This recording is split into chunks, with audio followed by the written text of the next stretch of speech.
방금 읽은 본문이 디모데에서인 건 모두 아실 겁니다. 앞이 아예 안 보이네요. 어, 예, 예. 이런 경험이 처음이어서 뭐, 아무튼 좋습니다. 예, 디모데서의 내용인데 디모데서는 뭐 여러 가지 배경을 가지고 쓰여진 책이죠. 특히 바울이 디모데에게 격려를 하고 힘을 주기 위해 쓰여진 책인데 오늘 본문의 내용의 배경이 되는 걸 잠깐 설명해 드리도록 하겠습니다. 디모데의 마음이 복잡한 상황에 이제 직면하게 되었습니다. 왜냐하면 그에게 근심과 두려움이 생기게 되었죠. 원래 디모데는 굉장히 젊은 나이에 에베소 교회의 지도자가 됐습니다. 그리고 사역을 시작했는데 보통 처음 사역을 시작할 때 또 젊을 때 의욕과 열정이 가득합니다. 그러다가 디모데에게 어려움이 생기기 시작합니다. 많은 이단들이 에베소 교회에 있었습니다. 이단들이 힘들게 만들고 디모데를 복잡하게 만드는 어려움이 시작됐습니다. 그리고 예수 믿는 사람들에게 핍박하는 사람들도 존재하게 됩니다. 이런 일들이 생기니까 디모데 마음에도 용기라는 것이 사라지고 불안한 마음이 가득하게 됩니다.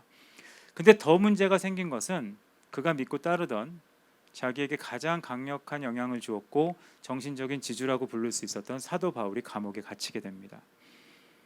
그러니까 자기의 마음이 완전히 무너지는 경험을 아마 했을 겁니다. 그리고 그에게 또 문제가 있었는데 몸이 약했습니다.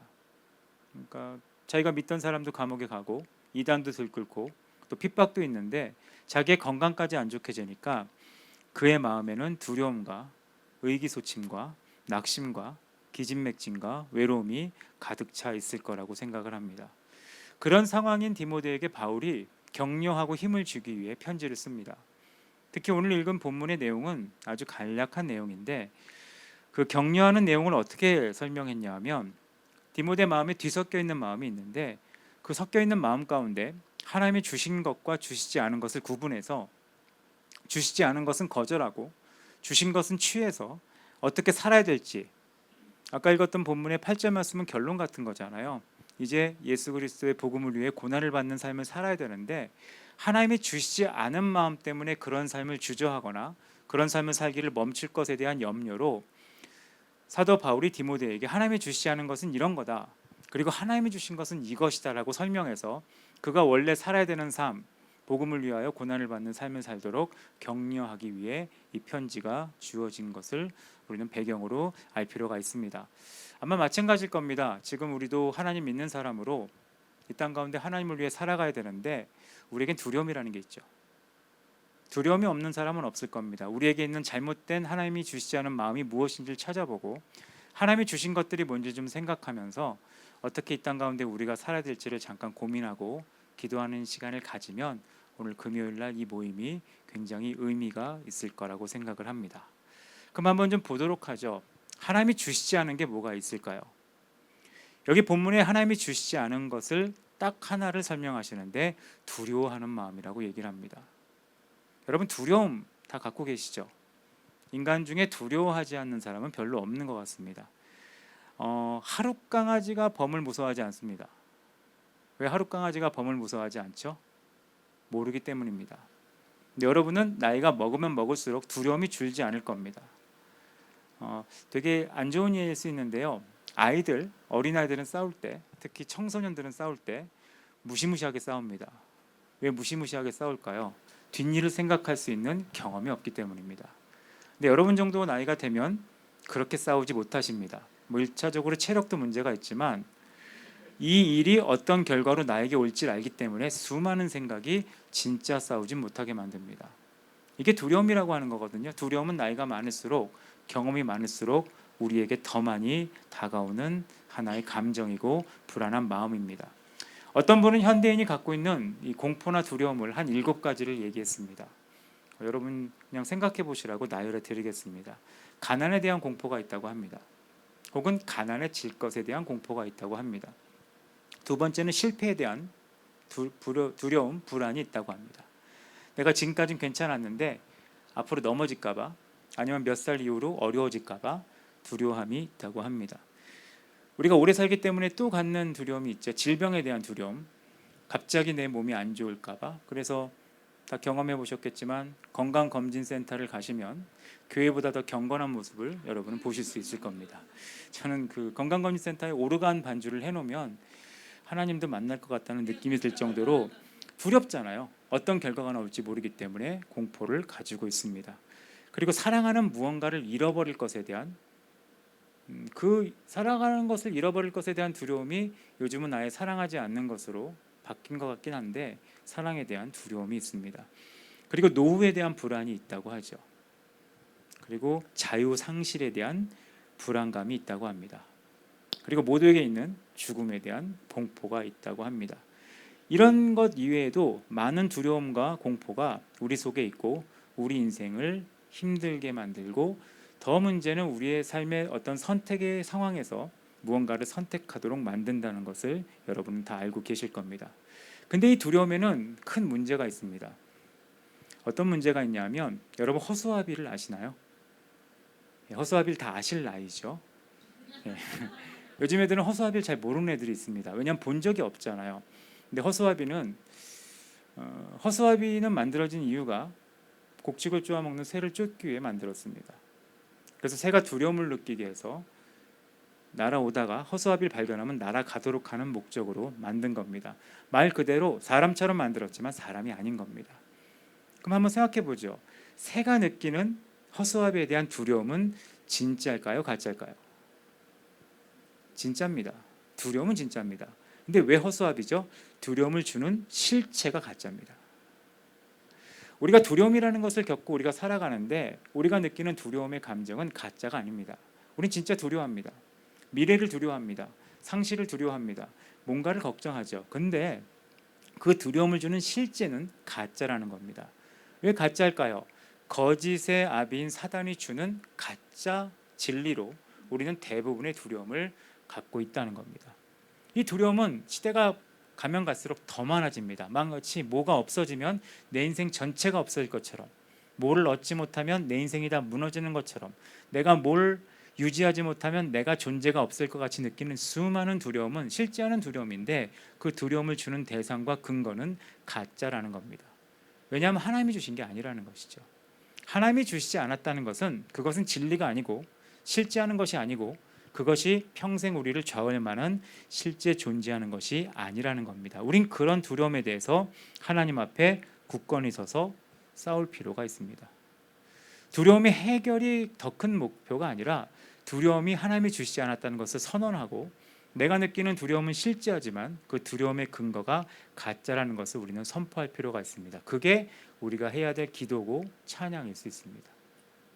그래서 우리는 두려움과 싸우는 게 아닙니다. 두려움을 주는 가짜인 거짓과 싸우는 것이고 그 거짓이 하나님으로부터 나오지 않았던 걸 선포하고 주님이 우리에게 주신 것을 주님 앞에 고백할 필요가 있습니다.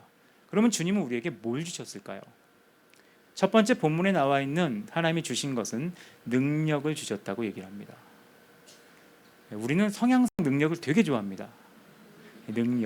능력이 뭔지를 한번 생각해 보겠습니다. 다 아시는 말씀이죠. 능력은 헬라어로 두나미스라고 하는 단어를 사용합니다. 여기서 나온 영어도 다 아실 겁니다. 여러분 교회 다니신 경력이 있으시기 때문에 이걸 처음 들었다. 귀한 분이죠. 예, 뭐 귀 앞에 뭘 붙여야 될지 모르겠지만 희귀, 존귀 다 낼 수 있겠습니다. 그 두나미스라는 말에서 다이너마이트라는 말이 나왔죠. 다이너마이트는 폭발력이 있다는 거예요. 폭발력이 있는 하나님이 우리 가운데 뭔가 폭발력 있는 무언가 능력 혹은 권세를 주셨다는 겁니다. 이거를 그냥 둥그렇게 얘기하면 뭐 죄를 이기는 능력, 환경을 극복하는 능력, 두려움을 이기는 능력, 자기의 연약함을 이길 수 있는 능력, 또 하나님의 뜻대로 살아갈 수 있는 능력을 주셨다고 얘기할 수 있는데 전 이것을 조금 더 자세하게 여러분에게 말씀드리고 싶습니다. 제가 하나님이 우리에게 주신 능력이 뭔지를 좀 설명해 드릴 텐데 편하게 들으시면서 내 안에 이런 게 있구나를 기억하시는 시간을 잠깐 가지시면 좋겠습니다. 요한복음 1장 12절을 보면 하나님이 이렇게 말씀하십니다. 영접하는 자 곧 그 이름을 믿는 자들에게는 하나님의 자녀가 되는 권세를 주셨다. 우리에게 권세를 주셨다는 거예요. 우리는 주셨다를 잘 이해하지 못하는 것 같아요.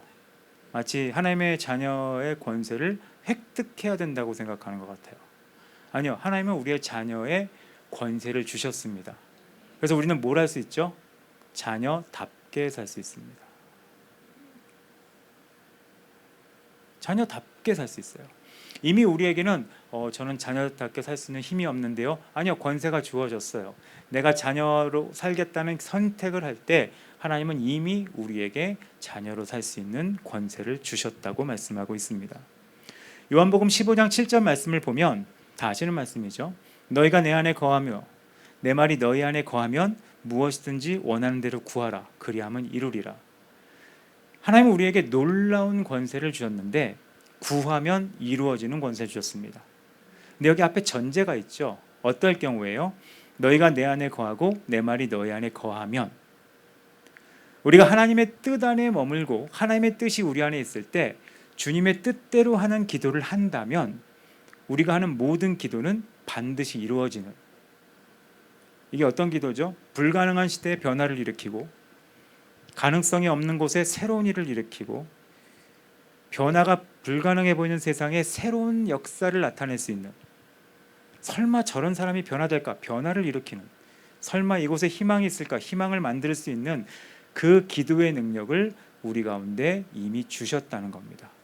우리에게 문제는 두 가지가 있는 것 같아요. 기도에 대한 문제를 굳이 꼬집어 말한다면 첫 번째,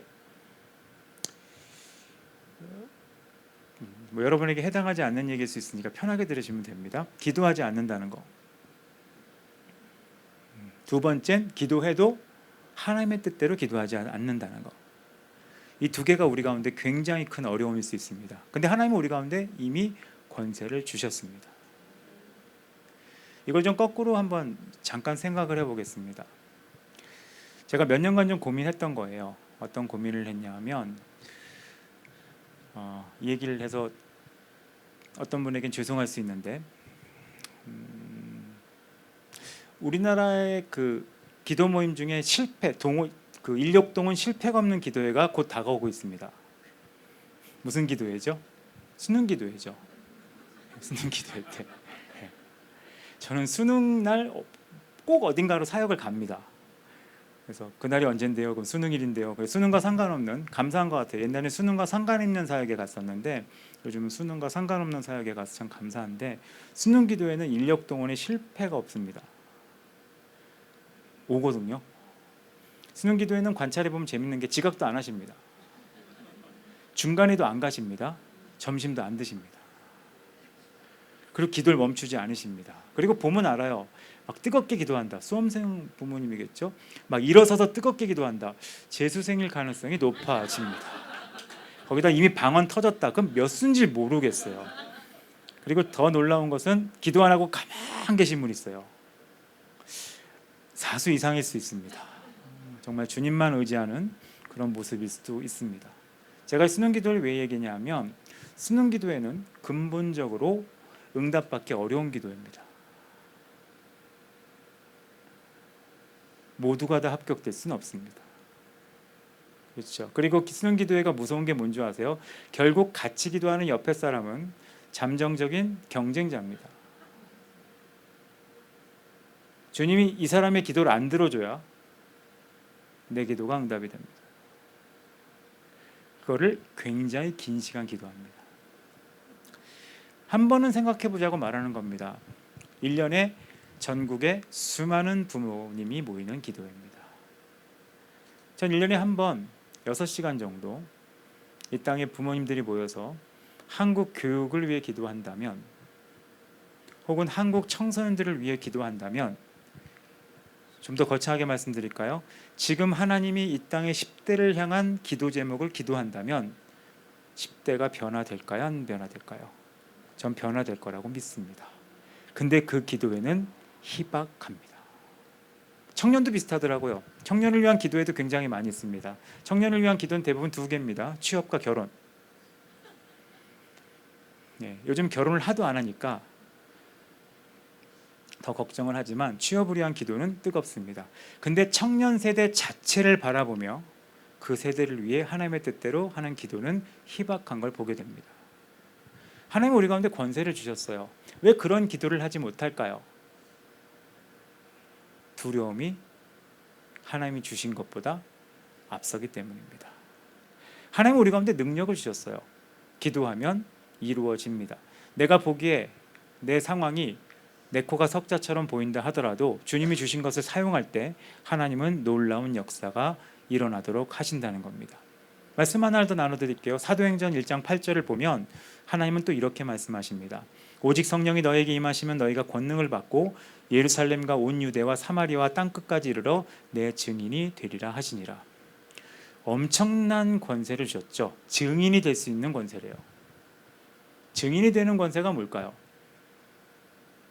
이게 설명하기 좀 어렵죠. 증인, 변호인과 증인의 차이가 뭐죠? 증인은 누가 될 수 있습니까? 본 사람. 변호인은 누가 될 수 있죠? 공부 많이 한 사람.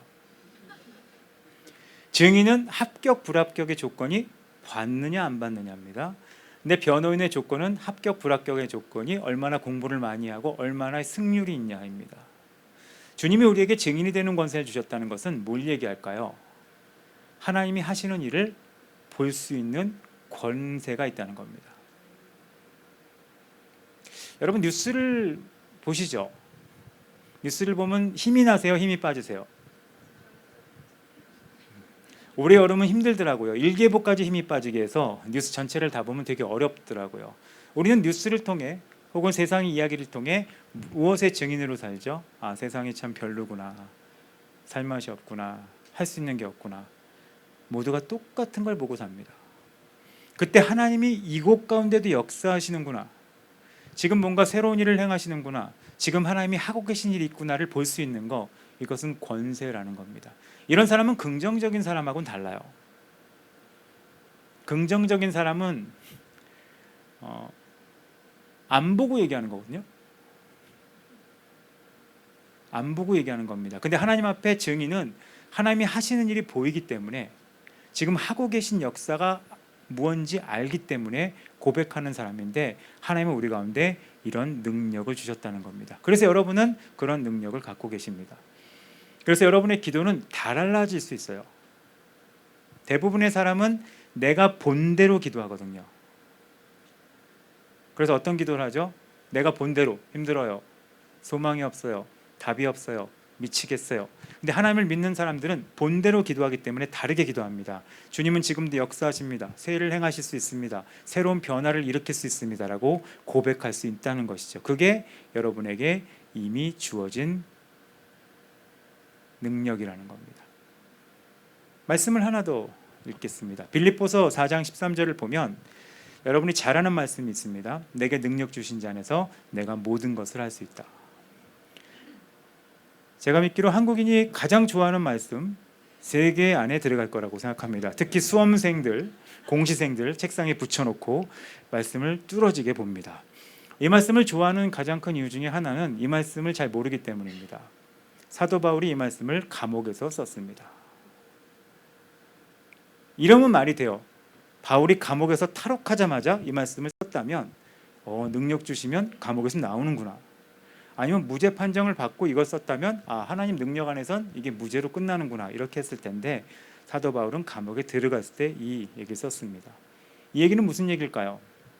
사도 바울이 얘기하는 거예요. 내가 능력 주신 자 안 그리스도 안에 있다면 나는 뭐든지 할 수 있다는 거예요.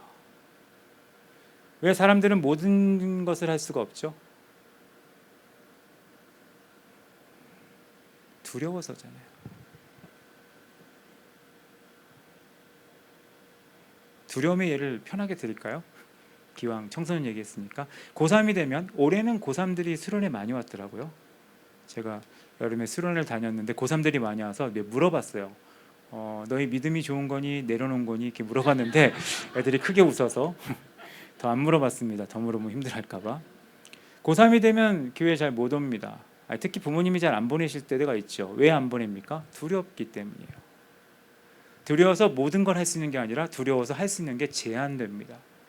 사도 바울이 뭘 얘기한 거예요? 나는 그리스도 예수 안에 있기 때문에 뭐든지 할 수 있어요.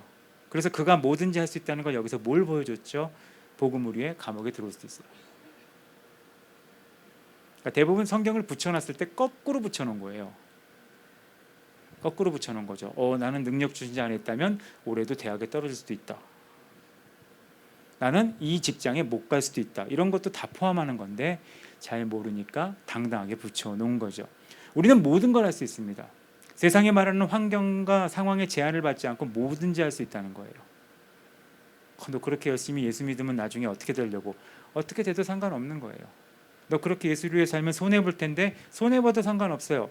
너 그렇게 살다 보면 사람들이 좀 무시할 텐데 무시받아도 상관없어요. 뭐든지 할 수 있어요. 그 뭐든지 할 수 있는 능력이 여러분 가운데 주어졌다는 겁니다. 이게 하나님이 주신 능력이에요. 그 능력이 있기 때문에 하나님 믿는 사람들은 두려움이 없게 된 것이죠. 두 번째 하나님이 주신 것을 말씀드리겠습니다. 또 하나님이 주셨다고 말하는 게 사랑입니다. 사랑은 성경의 다른 구절에 설명이 있죠. 요한일서를 보면 사랑이 두려움과 연결되어 있는 것을 얘기합니다. 그러니까 사랑 안에는 두려움이 없다. 사랑은 두려움을 내쫓는다는 말씀이 있습니다. 하나님은 우리 가운데 사랑을 주셨습니다. 어떤 사랑을 주셨죠? 조건 없는 사랑, 완전한 사랑, 내가 어딘가에서 충족이 필요하지 않을 만큼 충분한 사랑을 주셨습니다. 그래서 우리는 이 사랑을 받았기 때문에 할 수 있는 대단한 것이 있습니다. 뭘 할 수 있죠? 사랑할 수 있습니다. 그러니까 우리는 사랑을 선택해서 할 수 있다는 겁니다. 세상에 가득 차 있는 건 미움입니다. 미움이 가득한 세상에서 하려고 하는 대부분의 일들은 뭘 하려고 하죠? 보복을 하려고 합니다. 보복이 뭐죠? 복수죠. 복수가 뭐죠? 제가 되게 좋아하는 표현인데요. 탈무드에서 말하는 복수가 있습니다. 전 그 탈무드의 복수의 설명이 늘 머릿속에 남아 있는데 우리는 복수를 그런 거라고 생각하죠. 나 때린 사람 가서 때리는 거. 이것도 복수라고 생각하는데 탈무드에서 언급하는 복수 중에 한 가지 형태는 이런 겁니다. 저 사람이 날 무시했단 말이에요. 그럼 나는 어떻게 복수하죠? 그 사람에게? 보란 듯이 잘 사는 거예요. 이 보란 듯이라는 것이 복수 중에 한 가지 형태라고 말을 합니다. 우리 정서에서는 이런 복수가 되게 많고 인생 자체를 그렇게 살려고 합니다. 나를 무시했지만 내가 나중에 보란 듯이, 저 사람이 나를 업신여겼지만 내가 보란 듯이. 나만 예수를 믿는단 말이에요. 우리 집에서. 그러면 이런 마음이 있어요. 저도 옛날에 그런 마음이 있었거든요. 제가 선교단체 간사를 하려고 했을 때 이모들이, 저는 이모들이 많습니다. 아시겠지만 이모가 복수인 경우는 죄송해요. 말이 많습니다. 그리고 모여서 회의에서 결론을 내서 한 명만 얘기해 주면 좋은데 한 명씩 다 따로 얘기합니다. 그러니까 아까 찬양했던 것과 다른 비가 막 내리게 되죠. 정신이 없어요. 정신이 없는데 전 한동안 그런 생각한 적이 있어요. 이모들이 저렇게 구박을 하니까 예수 잘 안 믿는 사촌보다 내가 보란 듯이 잘 돼야겠구나 하는 생각을 해본 적이 있어요. 그리고 그걸 기도해 본 적이 있는데 지금 생각해 보면 일종의 내가 가는 길, 내가 선택한 주님의 길에 대한 방해에 대한 복수를 하고 싶었던 거예요. 거기에는 뭐가 없는 거죠? 사랑이 없다는 겁니다. 사랑이 없다는 겁니다. 하나님 믿는 사람들은 사랑으로 무언가를 행할 수 있는 것을 주님이 주셨습니다. 사랑이란 말이 너무 좀 감성적인가요? 사랑이란 말을 조금 바꿔서 말씀드릴게요. 여러분 세상을 위해 중보기도 하시죠? 이 나라를 위해 기도하시죠? 뭘 위해 기도하시나요? 구원과 회복을 위해 기도하시나요? 무언가가 없어지고 박살나기를 위해 기도하시나요? 우린 기도할 때도 사랑이 없는 사람은 해충 박멸을 위한 기도처럼 기도합니다. 왜죠? 미워하는 대상을 놓고 기도하는 거예요. 근데 하나님이 주신 사랑을 경험한 사람은 그 사랑이 있기 때문에 사랑을 할 수 있습니다. 그 사랑한다는 증거는 어떻게 기도하느냐? 회복과 구원을 위해 기도합니다.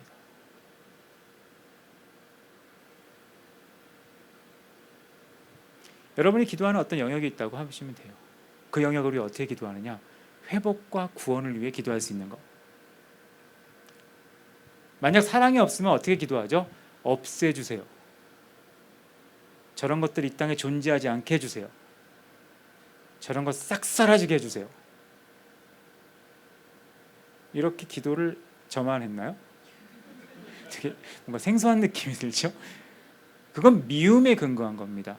근데 사랑이 있는 사람은 기도할 때 그렇게 기도하지 않죠. 회복, 구원. 그런 사람의 기도는 편을 나눠 기도하는 거랑 다릅니다. 구원과 회복의 편이 어디 있습니까? 구원과 회복의 적이 어디 있습니까? 예수님은 원수를 위해서도 기도하라고 하셨는데, 원수도 사랑하라고 하셨는데, 원수를 사랑하는 방법이 뭐죠? 미움이 가득 찬 사람은 이 말을 들으면 이렇게 말합니다. 원수를 사랑해라. 그럼 원수 편이 되라는 거냐? 아니요. 원수의 구원과 회복을 위해 기도하라는 거예요. 근데 우리는 미워하면, 우리가 미운 사람에 대한 가장 큰 보복이 뭐죠? 예수 안 믿게 하는 거예요. 변화되지 않게 하는 거예요. 왜죠? 변화되면 내가 더 큰 상처를 받아요. 어제까지 나쁜 놈이었는데 갑자기 천사가 되면 얘를 미워한 나는 더 나쁜 놈 같잖아요. 그러니까 변화되지 않기를 바랄 수 있어요. 그건 미움입니다. 하나님은 우리 가운데 사랑을 주셨어요. 그래서 우리는 세상이 편을 가르고 서로 미워하고 저주하는 이 시대에 누군가의 회복과 변화를 위해 기도할 수 있는, 또 그걸 위해 일할 수 있는, 그걸 위해 힘쓸 수 있는 하나님이 주신 것들이 우리 안에 있다는 겁니다.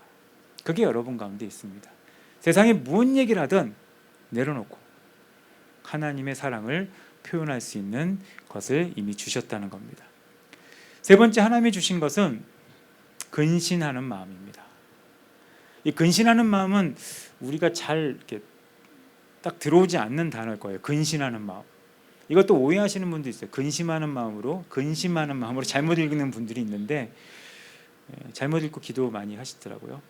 그런 분들이 있습니다. 근신이라는 말은 이렇게 바꾸시면 좋을 거예요. 자제하는 마음. 자제하는 마음. 이걸 좀 더 다르게 말하면 제동력 같은 거거든요. 운전하실 때 차에 중요한 게 뭐가 중요하죠? 가장 중요하다고 생각하는 게 우리나라 사람들은 출력일 수 있어요. 몇 마력이냐. 여기 길 되게 많이 막히죠. 마력이 아무리 세도 차가 안 갑니다. 이 조향 장치도 굉장히 중요하죠. 근데 차에서 정말 중요한 건 제동 장치입니다. 여러분 차의 브레이크가 작동하지 않는다면 여러분은 먼 곳까지 가시겠죠. 그러다가 정말 먼 곳까지 가실 수도 있습니다. 제동장치는 그래서 중요한 거예요. 제동장치 같은 게 근신하는 마음이에요. 이거를 좀 분명하게 말씀드리면 욕망, 잘못된 욕망, 잘못된 무언가에 대해서 아니오라고 외치고 멈출 수 있는 힘을 근신하는 마음이라고 얘기를 합니다. 근데 우리는 근신하는 마음 대신 다른 것들이 있죠. 어쩌면 우리를 더 많이 지배하고 있는 건 내 마음대로 하고 싶은 마음이 있습니다. 내 마음대로 하고 싶은 마음. 내 마음대로 하고 싶다는 말은 나는 내 생각대로 할 거예요. 이렇게 합리적으로 설명하는 사람들이 있지만 그 안에 들어가 보면 자기 욕망대로 하고 싶은 겁니다. 자기 욕망대로 하고 싶다는 얘기는 하나님의 뜻대로 하기보다 내가 지금 원하는 걸 해야겠다는 말을 합니다. 특히 이런 욕망대로 하고 싶어하는 마음 중에 상당 부분을 차지하는 것은 여전히 두려움 때문입니다. 두려움이라는 건 별거 아니에요. 남들 다 하는데 나만 안 하면, 이 말을 하면 뭐가 떠오르세요? 요즘 남들 다 한다는데 나만 안 하면, 요즘 이걸 다 먹는다는데 나만 안 먹으면, 요즘 여기 다 가봤다는데 나만 안 가보면. 독특하고 좋잖아요. 이건 제 정서인가요? 남들 다 먹을 때 나만 안 먹으면 좋잖아요. 남들 다 가는데 나만 안 가면 쾌적하거든요. 근데 대부분은 두려움이 존재하는 거예요. 두려움 때문에 하는 거죠. 우리나라는 두려움이 굉장히 많은 나라일 수 있습니다. 두려움도 참 여러 가지가 있어요. 두려움 얘기를 다시 해드리면 이 근신에 대해서 얘기하려고 하는 겁니다. 여러분 이런 말 들어보셨죠? 해보셨죠? 혹은 들어보셨죠? 네가 몇 살인데 뭐 하고 있니? 이런 말 들어보셨죠? 해보셨나요? 20살 청년에게 네가 지금 20살인데 뭐 하는 거야? 이게 정말 어려운 질문이에요. 20살에 뭐 해야 될까요? 이게 정답이 없는데 20살인데 뭐 하는 거야? 라는 질문은 대답하기 되게 어렵습니다. 그래서 명절에 젊은 친구들이 오는 걸 힘들어합니다. 6개월이나 1년 만에 만나 그동안 하고 싶었던 모든 질문을 쏟아붓는 날이기 때문에 그날이 힘든 거죠. 왜 우리나라 사람들은 이런 두려움이 많을까요? 우리나라에 사계절이 있기 때문입니다.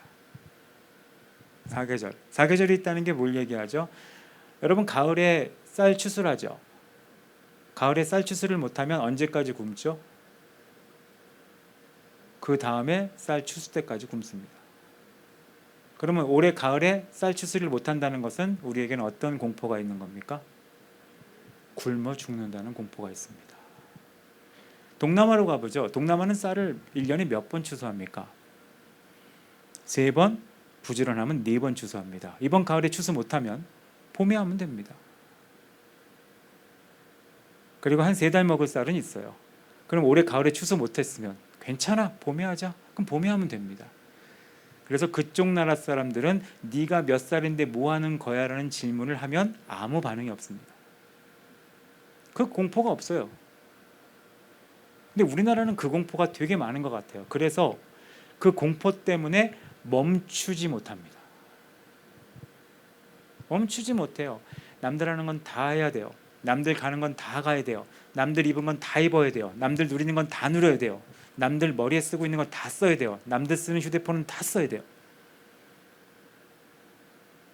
하나님이 우리에게 주신 것은 그게 아니에요. 근신하는 마음이에요. 멈출 수 있다는 거예요. 한번 생각해 보시면 좋을 것 같습니다. 여러분이 제동이 안 되는 부분이 있습니까? 제동이 안 되는?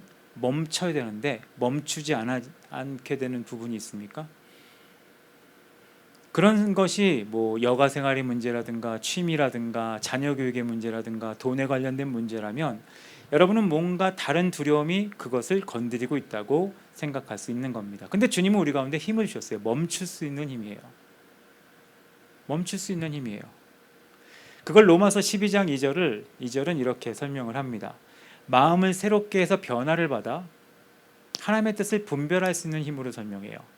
이 세대를 본받지 않고. 우리는 그런 힘이 이미 있다는 거예요. 우리가 대부분 속상해하는 내용의 핵심이, 자꾸 얘기를 건드려서 죄송합니다, 남과 같지 않아서 속상하잖아요. 근신하는 마음은 남과 같지 않아도 상관없습니다. 내가 멈춰야 될 곳이 이곳이면 멈출 수 있고, 내가 안 해야 될 거라면 안 할 수 있고, 내가 할 필요 없으면 안 해도 된다고 선포할 수 있다는 겁니다. 그 근신하는 마음을 하나님은 우리 가운데 주셨다고 말을 합니다. 말씀을 정리하면 주님이 우리 가운데 주신 것은 두려워하는 마음이 아닙니다. 우리는 두려움을 근거로 기도하거나 두려움을 근거로 하나님 앞에 나아가거나 두려움을 근거로 주님 앞에 고뇌할 필요가 없게 하나님은 역사하신다는 겁니다. 대신 우리는 하나님이 주신 능력을 가지고 주님이 원하시는 뜻대로 구하고 간구할 수 있는 힘이 있고, 다른 사람과 똑같이 미움, 안갚음, 우리나라 드라마의 핵심적 내용이죠. 안갚음, 보란듯이 이거에 목숨을 걸고 살 필요가 없고, 사랑, 회복과 구원을 위해 일하고 기도할 수 있는 능력이 있습니다. 그리고 근신하는 거, 멈출 수 있어요. 내가 여기서 멈추면 내 삶이 무너질까 봐 계속 뛰는 게 아니라, 내가 이거라도 안 하면 남들이 날 무시할까 봐 계속 뭔가를 하는 게 아니라 멈춰서 하나님이 멈추라는 데 멈추고 하나님이 가라는 데 갈 수 있는 근신하는 마음이 우리 가운데 이미 있다는 겁니다. 이런 사람이 뭘 할 수 있다고요? 복음을 위해 고난을 받을 수 있습니다. 여러분 한번 생각해 보십시오. 지금 복음을 위해 고난을 받으려고 하는 사람들이 주변에 많이 있나요? 근데 다른 걸 위해는 그렇게 고난을 받습니다. 고난을 자처하지 않습니까? 전 지금도 그런 생각해요. 집을 사는 사람들은 집을 위해 고난을 받잖아요. 일시불로 집을 사시나요? 대출을 받죠. 대출은 뭘 결정하는 겁니까? 이 집을 위해 내가 15년, 20년 고난받기로 결정하는 거예요. 대단하지 않습니까? 대단하다고 저는 생각을 해요. 저는 그 집에서 반려견 키우는 것도 대단하다고 생각해요. 대화가 안 되는 동물을 안고. 우리 조상은 동물을 타고 다녔는데 지금은 동물이 우리를 타고 다니는 업그레이드된 세상에 살고 있구나라는 생각이 들기도 합니다. 사람은 고난을 받지 않는 사람은 없습니다.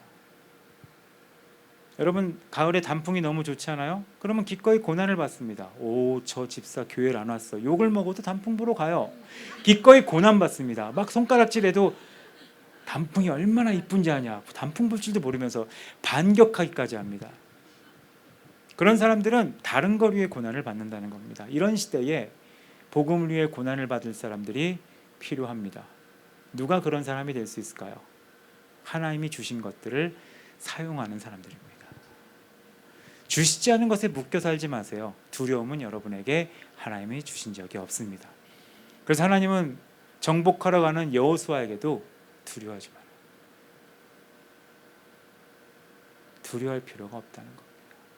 세상이 주는 두려움은 다 가짜입니다. 가짜예요. 가짜가 참 맞는 것 같아요.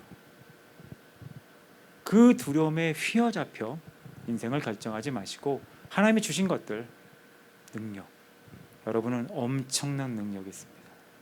여러분이 주님의 뜻대로 이렇게 모여 기도할 때 주님은 여러분의 기도를 통해 역사하십니다. 하나님이 여러분에게 사랑을 주셨습니다. 여러분이 누군가를 사랑하여 그 사람의 변화와 새로움을 위해 간구한다면 주님은 그 일을 시작하실 겁니다. 그리고 여러분, 하나님은 근신하는 마음을 주셨습니다. 멈출 수 있어요. 남들 다 한다고 따라갈 필요가 없어요. 남들 다 먹는다고 먹을 필요 없습니다. 유행을 굳이 안 따라가도 됩니다. 우리가 따라가 될 것은 하나님 말씀이거든요. 그런 분들이 되셔서 저는 읽은 본문 중에 가장 마음에 걸리는 단어가 사실 이거예요. 이거는 설교할 때 얘기할 생각을 안 했었는데 사실 이 본문에서 가장 제가 마음에 걸리는 단어는 이거예요. 뭐냐면 8절에 나와 있죠. 주를 위하여 갇힌 자 된 나를 부끄러워하지 말고. 하나님을 위해 사는 걸 부끄러워하는 시대가 됐어요. 왜 부끄러워할까요? 두렵기 때문이에요. 뭐가 두려운 거죠? 못 산다는 얘기 들을까 봐, 손해본다는 얘기 들을까 봐, 밀어나다는 얘기를 들을까 봐. 뭐 청소년들에게 유행했던 말이죠. 교회 탈출은 지능순, 지능 떨어졌다는 얘기 들을까 봐. 그런 두려움이 아닌 하나님의 뜻대로 살 수 있는 놀라운 삶이 여러분 가운데 충만하기를 간절히 바랍니다. 같이 좀 기도하도록 할까요? 한 가지 기도하고 또 찬양 한 곡 하고 계속 기도했으면 좋겠습니다. 여러분 두려움이 있으신가요? 두려움을 주님 앞에 좀 올려드리는 기도를 하고 싶어요. 두려움은 진짜입니다. 근데 뭘 말씀드렸죠? 두려움의 근원은 가짜입니다. 가짜예요. 가짜예요. 하나님이 이 두려움이 가짜라고 말씀하시는 거예요. 그래서 두려워하지 말라고 하시는 겁니다. 이 시간 좀 기도하고 싶어요. 하나님, 제가 두려워하지 않을 수 있는 믿음의 용기를 주십시오. 내가 두려워하지 않을 수 있는 두려움의 근원을 볼 수 있는 지혜를 주십시오. 그래서 하나님이 주시지 않았다는 두려움을 내가 받아들이는 게 아니라 거절할 수 있는 힘을 내게 주십시오. 여호수아에게 말씀하신 것처럼 나는 이제 두려워하지 않을 겁니다. 주님 앞에 먼저 기도하는 시간 잠깐 갖도록 하겠습니다. 같이 기도하겠습니다.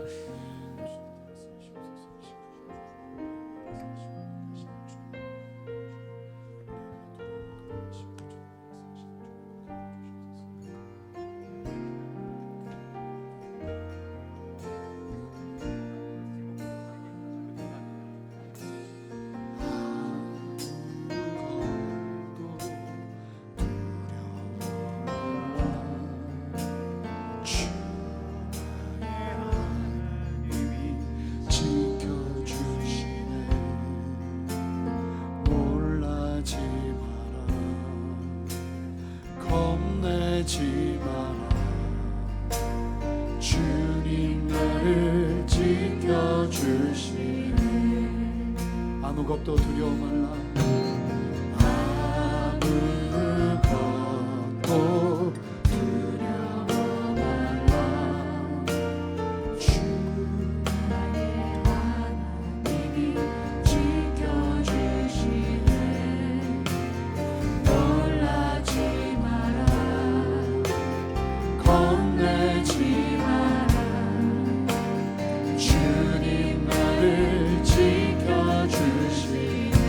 함께 고백합니다. 내 마음이 힘에 겨워, 내 마음이 힘에 겨워 지칠지라도 주님 나를 지켜주시네. 세상의 험한 풍파, 세상의 험한 풍파 몰아칠 때도 주님 나를 지켜주시네. 주님은 나의 산성, 주님은 나의 요새, 주님은 나의 소망, 나의 힘이 되신 여호와. 하나님이 주신 것들을 가지고 기도할까요? 주님은 여러분에게 능력을 주셨습니다. 어떤 능력을 제가 말씀드렸죠? 하나님의 자녀가 되는 권세. 이제 여러분은 자녀답게 살 수 있습니다. 그리고 기도하면 이루어지는 권세. 여러분이 하나님의 뜻대로 기도할 때 주님은 역사하실 겁니다. 그리고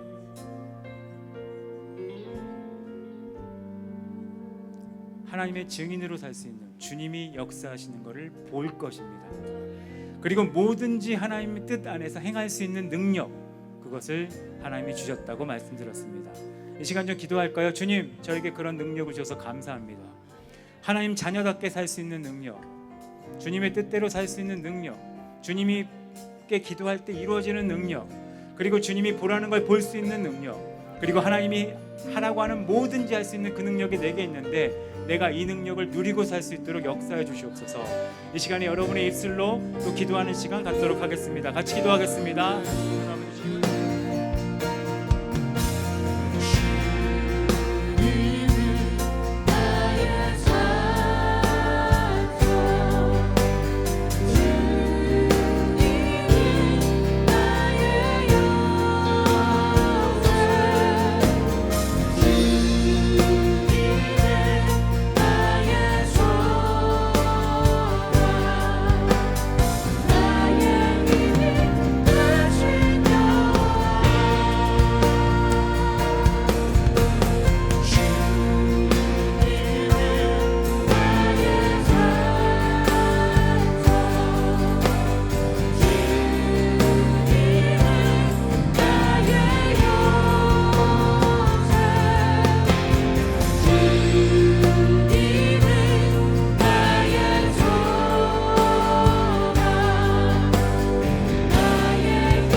시간에 이어서 기도할까요? 한 가지 기도하고 싶은 게 있습니다. 하나님이 주신 능력을 사용해서 예수님을 좀 기억해 볼까요? 예수님은 로마의 속국이었을 때 이스라엘에 오셔서 경제적으로 로마의 지배를 당하고 정치적으로 로마의 지배를 당하고 살기 어렵고 아무런 소망이 없던 그 땅에 오셔서 정치나 경제의 회복을 선언하시고 경기 회복을 알리신 게 아니라 하나님 나라를 꿈꾸게 하셨습니다. 우리가 어쩌면 이 시간에 기도해야 될 가장 중요한 기도라고 생각을 합니다. 하나님, 이 땅에 하나님 나라를 다시 꿈꾸는 사람들을 세워주십시오. 여러분이 속한 교회, 여러분이 속한 지역에 경제 회복, 정치적인 회복 이런 걸 꿈꾸는 사람들이 많아지기보다, 그 시대로 말하면 열심당원이나 그런 사람들이 많아지기보다 하나님 나라를 꿈꾸는 주님의 제자들이 세워지기를 기도하는 것을 말하는 겁니다. 이 시간 그렇게 기도하시기 원하시는 분들이 있다면 여러분의 손을 좀 쭉 내밀까요? 여러분이 속한 가정이나 이 땅을 향해 좀 내밀까요? 그리고 이 시간 기도합시다. 주님, 예수님이 오셔서 하나님 나라를 꿈꾸게 하신 것처럼 이 땅에 주님 나라를 꿈꾸는 사람들이 세워지게 하나님 역사해 주십시오. 이 시간에 같이 기도하도록 하겠습니다. 하나님 아버지, 이 땅에 하나님 나라를 꿈꾸는 자들이 세워지게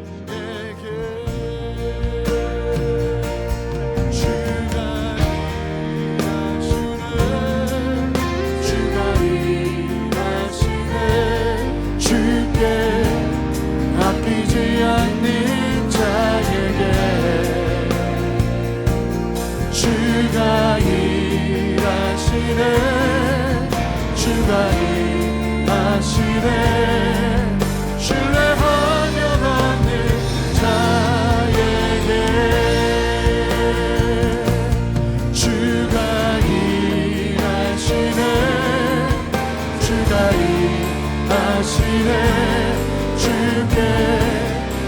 아끼지 않는 자에게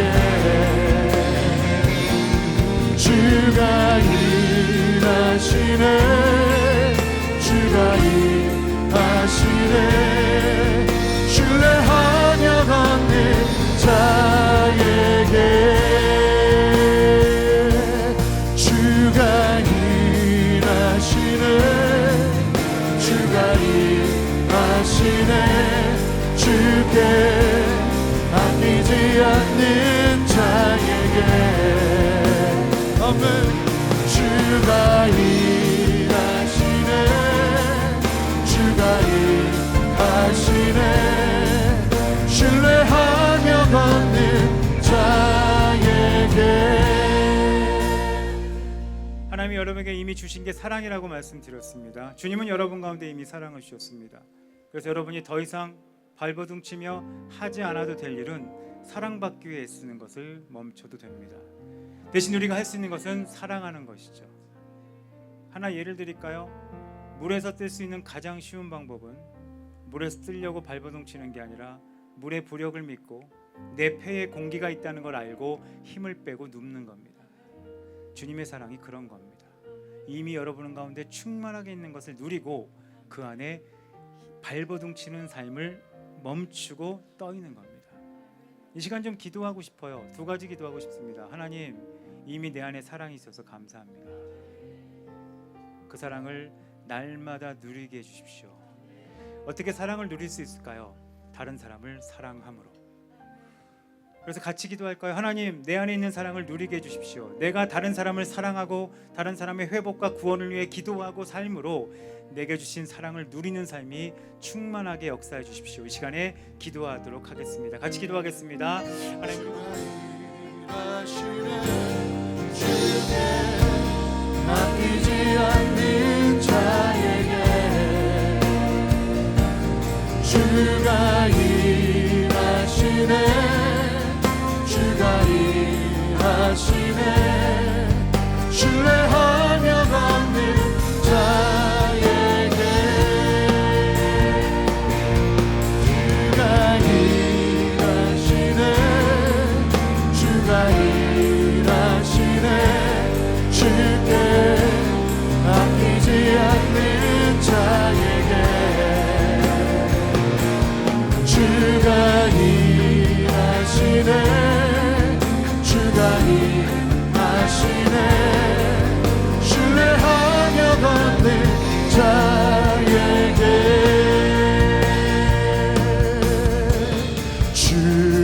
주님은 나의 산성 주님은 나의 요새 주님은 나의 소망 나의 힘이 되신 여호와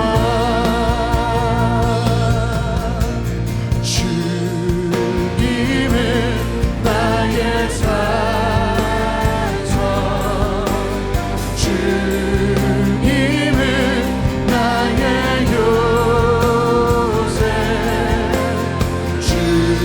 주님은 나의 소망 나의 힘이 되신 여호와 하나님이 세 번째로 주신 건 근신하는 마음이죠. 여러분은 이제 더 이상 시대나 상황 때문에 움직이거나 멈추지 않아도 되는 사람들입니다. 우리는 유일하게 하나님 말씀에 의해 움직이거나 멈출 수 있는 권세가 있습니다. 왜죠? 하나님이 주셨기 때문입니다. 하나님이 가라 그럴 땐 갈 수 있고 주님이 멈추라 그럴 때 멈출 수 있는 근신하는 마음이 우리 가운데 이미 주어졌습니다. 이 시간 기도하고 싶어요. 주님, 나는 내 평생의 삶이 이때 이걸 했다니 그 시대가 그게 유행이었구나. 그때 그걸 안 했다니 그때 손해를 봤구나. 뻔한 삶을 사는 게 아니라 저는 하나님이 가라고 할 때 가고 멈추라 그럴 때 멈춰서 내 삶의 가고 섬이 주님의 역사로 기록되고 싶습니다. 내가 그런 삶을 살 수 있도록 인도하고 역사해 주십시오. 여러분의 일생을 좀 주 앞에 올려드리면서 그런 근신하는 삶이 우리 안에 충만하도록 같이 기도하는 시간 갖도록 하겠습니다. 같이 기도하겠습니다.